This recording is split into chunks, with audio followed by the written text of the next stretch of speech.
incêndio na penitenciária da capital. Detentos e agentes hospitalizados têm alta e são liberados. Investigações prosseguem. Polícia Civil deflagra 2 operações em Santa Catarina para combater a lavagem de dinheiro do crime organizado e a pornografia infantil na internet. Consumidores inadimplentes podem ter a carteira de habilitação e até o passaporte suspensos. No esporte, os gols da 8ª rodada do Campeonato Catarinense e os jogos de hoje. E no Band Folia, confira o que as escolas de samba Embaixada Copa Lorde, Unidos da Coloninha e Nação Guarani vão trazer para a passarela no desfile do próximo sábado. Está no ar o Band Cidade com Rodrigo Cardoso. Olá, uma boa noite para você. A gente começa hoje com novas informações sobre o incêndio na penitenciária de Florianópolis. Os internos e os agentes que estavam hospitalizados tiveram alta. As investigações sobre o incidente prosseguem. As investigações sobre o incidente estão a cargo da Secretaria Estadual de Administração Prisional, Corpo de Bombeiros e Polícia Civil e Científica. Com toda a transparência, com toda a agilidade nessas investigações, nós teremos laudos que demonstrarão o que aconteceu naquela cela, naquela ala de segurança do complexo da penitenciária de Florianópolis. O incêndio ocorreu na tarde desta quarta-feira na penitenciária de Florianópolis e começou em uma das alas da unidade, onde estavam 47 internos. 3 pessoas morreram: Robson da Silva, Danilo Barros e Gerberson de Souza. 2 deles cumpriam pena por roubo e o outro por tráfico de drogas. Os 3 detentos morreram após inalação da fumaça. Outros 43 internos e 4 servidores da penitenciária foram levados para hospitais da capital catarinense. Todos já receberam alta e foram realocados em outros setores da unidade penal. A unidade onde ocorreu o incêndio faz parte do complexo penitenciário de Florianópolis, que possui outras 4 estruturas: os presídios feminino e masculino, a casa do albergado e o hospital de custódia. A penitenciária estava interditada desde o dia 7 de fevereiro deste ano, por causa da superlotação. A capacidade da penitenciária é de 1.387 presos, mas a lotação é de 1.694. Segundo a Vara de Execuções Penais, além da superlotação, a falta de efetivo também foi apontada como causa da interdição. A Polícia Civil fez hoje 2 operações de combate ao crime. Uma delas teve como alvo a lavagem de dinheiro de um dos maiores grupos criminosos que atuam aqui no estado. A outra ação combateu a pornografia infantil na internet.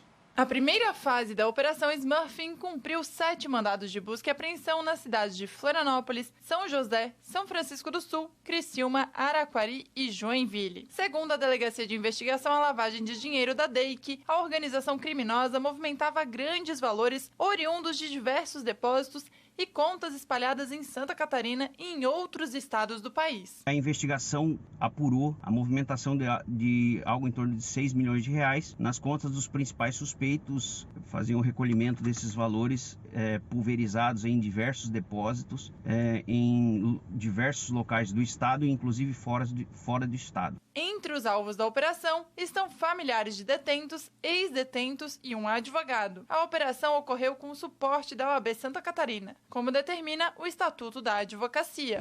Também foi deflagrada hoje a Operação Anjos da Guarda. Policiais da Delegacia de Repressão aos Crimes de Informática da DEIC e policiais científicos cumpriram um mandado de busca e apreensão na cidade de Imbituba, no sul do estado, contra um homem suspeito de armazenar fotos e vídeos de pornografia infantil. Foi encontrado, armazenado nos dispositivos informáticos do investigado, certa quantidade desse tipo de conteúdo ilícito, razão pela qual ele foi autuado em flagrante pelo crime descrito no artigo 241-B do Estatuto da Criança e do Adolescente. Já está em operação o novo posto da Polícia Militar Rodoviária na SC 480 em Chapecó, no oeste do estado. A inauguração contou com a presença do governador Jorginho Melo. A estrutura foi construída por meio de uma parceria entre o governo e o setor privado, a partir da doação da área, feita por 2 empresários da região. Os trabalhos levaram um pouco mais de 1 ano para serem concluídos. Uma estrutura como essa é para dar treinamento, é para dar acolhimento, é para dar atenção quem está passando, precisa de um socorro, precisa de um veículo para carregar na própria energia, enfim. Então é uma nova fase. Tomara que a gente consiga e arrumar dinheiro para ir multiplicando isso. A unidade possui coberturas nas áreas de abordagens, estacionamento, vagas para motorhomes, além de um posto de fiscalização sanitária da SIDASC. É o primeiro posto da Polícia Militar Rodoviária em Chapecó e o mais próximo do Rio Grande do Sul. Esse local é um local estratégico para a Polícia Militar, em razão da rodovia que ele está situado, mas também da malha viária que ele ficou responsável. Então, outros postos que tinham uma malha viária bastante grande, hoje a gente conseguiu fazer uma divisão mais equacionada e essa divisão vai proporcionar uma melhor e maior fiscalização. Logo mais, depois do Band Cidade, você confere o Jornal da Band. Os destaques de hoje chegam com a Paloma Totti. Confira. Olá, aqui estão os destaques do Jornal da Band de hoje. Prévia do PIB mostra que a economia brasileira cresceu quase 3% no ano passado. O escândalo da manipulação de resultados no futebol brasileiro. Jogadores de campeonatos estaduais também teriam sido corrompidos. Vai começar o Band Folia? Tudo do melhor carnaval do mundo. Rio, São Paulo, Recife e Salvador. Isso e muito mais daqui a pouco, 7h20. A gente te espera. E a seguir no Band Cidade, consumidores inadimplentes podem ter a carteira de habilitação e até o passaporte suspensos. Os detalhes no próximo bloco. Continuem com a gente.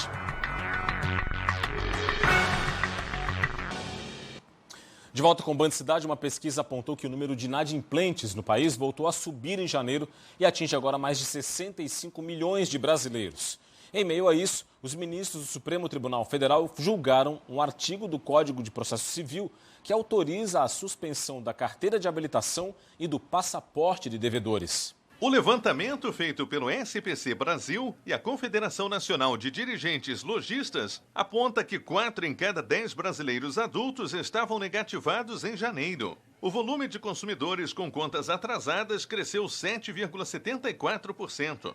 Com a facilidade de crédito e a taxa de juros altas, muitos consumidores acabam se endividando. E quem nunca passou por isso? Tem que administrar bem, né? Tem que saber administrar. Não adianta ter o dinheiro saber administrar, né? Tem umas dívidas aí, tô tentando fazer de novo.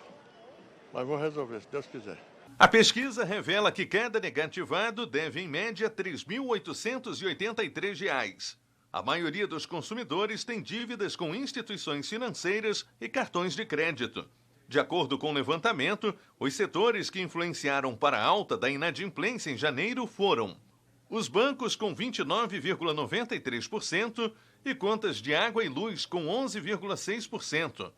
Em contrapartida, os setores de comunicações, como internet e telefonia, registraram queda de 10,25%. E as dívidas em lojas tiveram queda de 3,8%. O assunto chegou ao Supremo Tribunal Federal. Na semana passada, os ministros votaram contra uma ação de inconstitucionalidade proposta pelo Partido dos Trabalhadores.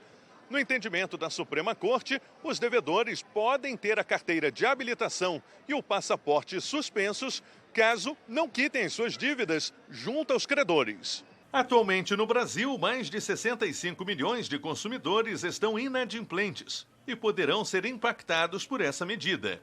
Para especialistas, a decisão dos ministros do STF encontra respaldo no artigo 139 do Código de Processo Civil e visa resguardar os credores contra os mal pagadores. É importante a gente lembrar que essas medidas elas não ocorrem de forma automática. Elas têm que se dar a pedido do credor, em âmbito judicial, nas ações de execução ou cumprimento de sentença, desde que sejam esgotadas anteriormente todas as medidas tidas como típicas, ou seja, aquelas medidas que são adotadas de forma mais comum em ações dessa natureza, como, por exemplo, o bloqueio online de valores, a penhora de imóveis ou até mesmo a restrição imposta sobre veículos. É importante que hajam todas essas tentativas em um momento anterior e, caso essas tentativas restem infrutíferas, aí sim pode haver a determinação dessas medidas mais severas, como a apreensão da CNH ou até mesmo a apreensão do passaporte. A suspensão da Carteira Nacional de Habilitação e do passaporte, no entanto, é uma decisão que só deve ser tomada em últimos casos, após esgotados todos os recursos possíveis, de conciliação ou para o pagamento da dívida. Mas não deve impactar profissionais que precisam destes documentos para trabalhar, como motoristas profissionais. A medida deve ser aplicada também contra devedores de pensão alimentícia. O credor geralmente é um menor, né, uma criança ou um adolescente que necessita da prestação alimentícia e não obtém essa contraprestação do seu genitor ou até mesmo da sua genitora. Muitas vezes o genitor acaba ocultando patrimônio, se esquivando desse pagamento e, nesses casos, também é possível a adoção dessas medidas. Começou hoje e vai até esta sexta-feira em Itajaí, litoral norte do estado, a Feira de Robótica, com participação de mais de 350 alunos de todo o estado. O evento estava programado para dezembro do ano passado, mas foi adiado por causa da chuva. A abertura foi hoje pela manhã na cidade de Itajaí, com a participação de 40 equipes. O objetivo do torneio é energia, né? Super Power Head, aí a nossa campanha toda do torneio é voltada à energia. Então os meninos estão desde o ano passado trabalhando nesse projeto, retomamos os treinos agora no ano de 2023 para que a equipe mantivesse na linha, né? Focada realmente, e aí a gente está hoje partindo de fato para esse grande momento com eles. A feira está espalhada pelas escolas municipais da cidade, que além dos grupos, recebe a comunidade com várias atividades gratuitas e visitação aos trabalhos que estão expostos. A gente tem uma chance, vamos tentar conseguir fazer essa chance a fazer a gente chegar no nacional. Entre os municípios que participam, Joinville, a maior cidade do estado, está presente com 6 equipes e 39 alunos. Um dos projetos levados para a feira é o protótipo de poste à base de energia solar dos alunos do 6º ano. O poste foi montado a partir de canos de PVC, uma placa solar, uma bateria, além de uma garrafa PET. A ideia é que seja usado em futuras iniciativas para a iluminação pública. Todos os trabalhos foram desenvolvidos ao longo dos últimos meses nas atividades realizadas dentro dos espaços Makers, que são os laboratórios de criação e experimentação de tecnologia, presentes em mais de 50 escolas municipais da cidade de Joinville, com acompanhamento dos professores da rede municipal. A frente fria desloca por Santa Catarina e deixa o tempo instável nesta sexta-feira. Detalhes agora na previsão do tempo.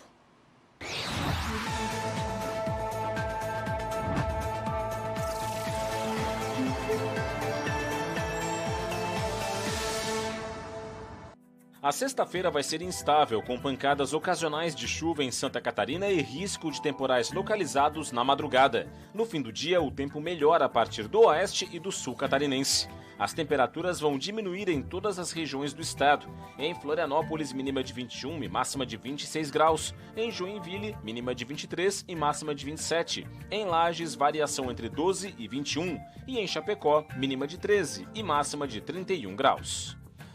A seguir o esporte com os gols da 8ª rodada do Campeonato Catarinense e no Band Folia, os preparativos das escolas de samba Embaixada Copa Lorde, Unidos da Coloninha e Nação Guarani para o desfile deste sábado na Nego Querido. É só um instante, a gente volta já. De volta com o Band Cidade, é hora do esporte por aqui.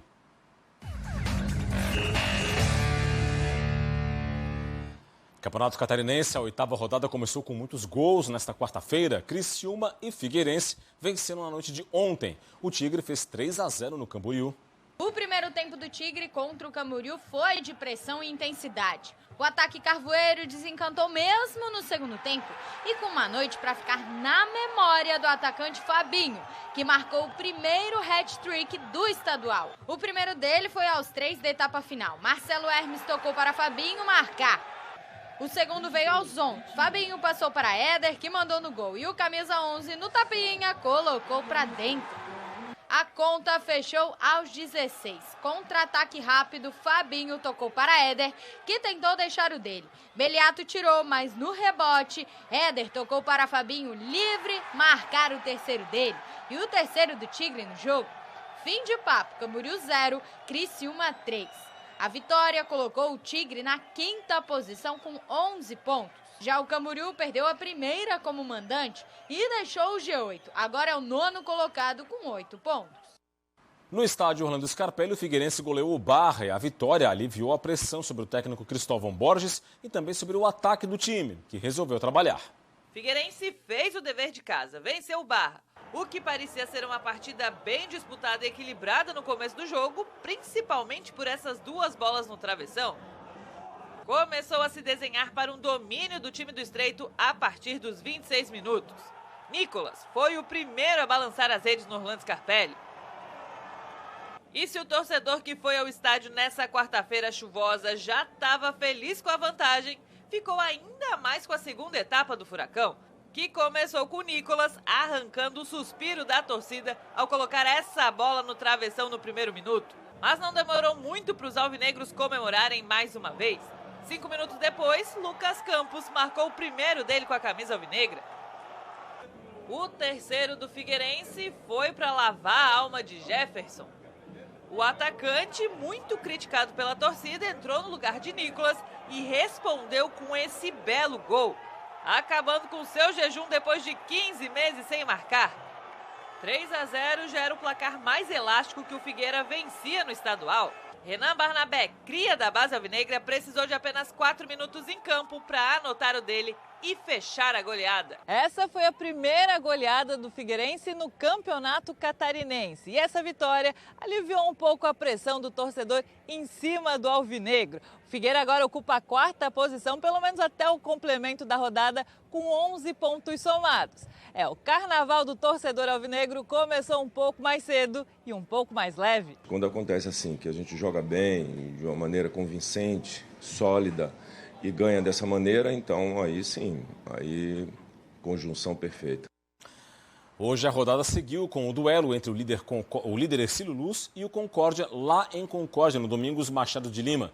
O jogo terminou em 0-0, o Hercílio Luz com o resultado chegou a 17 pontos, segue líder. O Concórdia agora soma 10 pontos e está na 7ª colocação.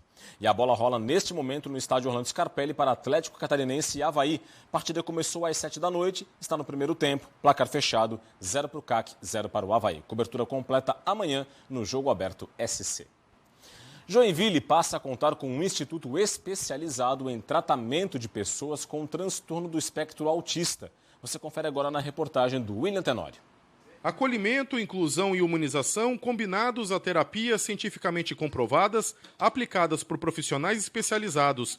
Essa é a essência do Instituto TEA, nova clínica especializada em atendimento a pessoas com transtorno do espectro autista e outros transtornos de desenvolvimento, que chega a Joinville com o propósito de oferecer atendimento intensivo e maior qualidade de vida.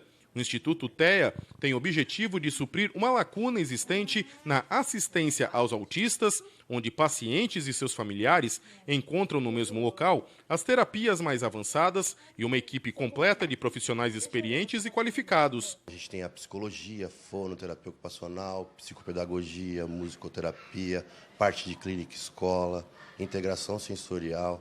Então a gente tem todos os tratamentos referentes ao tanto o autismo como as outras alterações, que a gente fala de paralisia cerebral, síndrome de Down.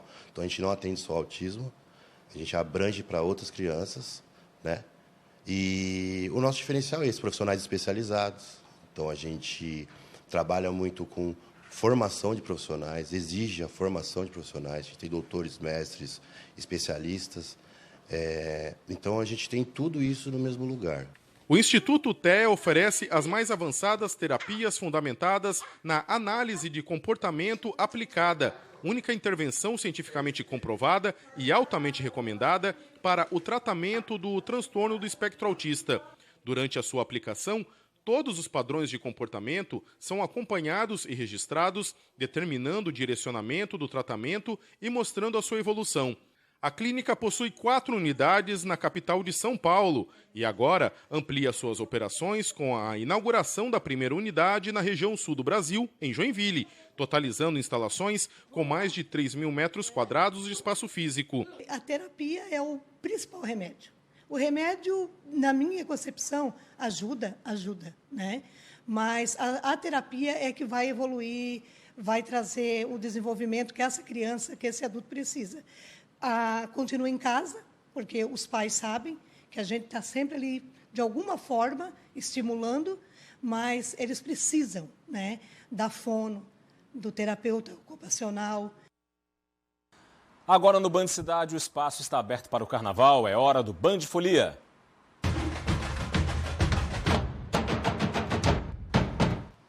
Na nossa série sobre as escolas de samba da capital, chegou a hora de conhecer um pouco do que a Embaixada Copa Lorde, a Coloninha e a Nação Guarani vão mostrar na Passarela Nego Querido. A repórter Júlia Matos foi conferir. A equipe da escola de samba Copa Lorde, que deve completar 70 anos em breve, se organizou para não deixar a chuva atrapalhar os preparativos do carnaval. Este ano, a escola vai homenagear uma figura característica de Florianópolis, o Seu Gentil. Olhando para um personagem da comunidade, Seu Gentil, a gente se conecta a uma história muito maior, ligada à África, ligada às origens árabes desse instrumento. Então a gente consegue olhar para uma história da comunidade e ver um processo histórico muito mais amplo. Fora da passarela, a Unidos da Coloninha também corre contra o tempo para finalizar as fantasias que contam a história do palco do desfile, a passarela Nego Querido. A escola sonha em manter o título de campeã. Falta poucas coisas, detalhes para entregar as fantasias, já vamos começar a entregar as fantasias. Para sábado a gente fazer um grande desfile. Segunda-feira, a hora que abrir os envelopes, tomara que tire tudo 10. Em Palhoça, a dedicação dos integrantes da escola Nação Guarani é grande. Paulo Henrique foi o primeiro integrante da escola, fundada em 2009. E para ele, todo carnaval é diferente. Toda vez é uma emoção nova, né? Tudo é novo, tudo é o primeiro desfile, primeira vez pisando na avenida, um sonho de criança, regado pela minha falecida mãe, né? E todo ano a gente treme, a perna treme, o coração dispara. É um debutante todo ano. A escola deve desfilar com 1.500 integrantes em um carro alegórico, que já está em Florianópolis esperando o grande dia. Enquanto isso, palhocenses vão se revezando para deixar tudo pronto para o grande dia. De um lado é feitos recortes, molduras e colagens para o grande dia. Do outro, as fantasias ganham vida por meio da costura. Mas como a correria de carnaval é grande, todos fazem um pouquinho de tudo por aqui. Como a Kika Rosa, que além de carnavalesca, é responsável pelos adereços e pela organização dessa turma toda. Kika, como que está sendo poucos dias agora para o desfile, essa correria, todo mundo faz um pouquinho de tudo? Aqui todo mundo faz todas as ações, todas têm um amor por esse pavilhão, que estão aqui por horas. Nosso enredo se chama Maciambu, Paraíso Místico Guarani. Ele reflete todo um caminho, uma história de uma região de Palhoça. E ela se confunde com a nossa história também, a história do pavilhão, de resistir na arte do carnaval. As 3 escolas juntas devem reunir quase 7.000 pessoas para o desfile. Até lá, os integrantes se revezam para deixar tudo pronto para o grande dia. Amanhã tem mais, hein? Você não pode perder. E é isso, o Band Cidade de hoje fica por aqui. As reportagens desta edição estão no portal tvbv.com.br. Para acessar, aponte a câmera do seu smartphone para o QR Code que está na sua tela. Vem aí as notícias do Brasil e do mundo no Jornal da Band. Mais informações de Santa Catarina amanhã, 12h30 no Jogo Aberto SC e 12h45 no SC Acontece. Forte abraço, muito obrigado pela audiência, boa noite e até amanhã. Tchau, tchau.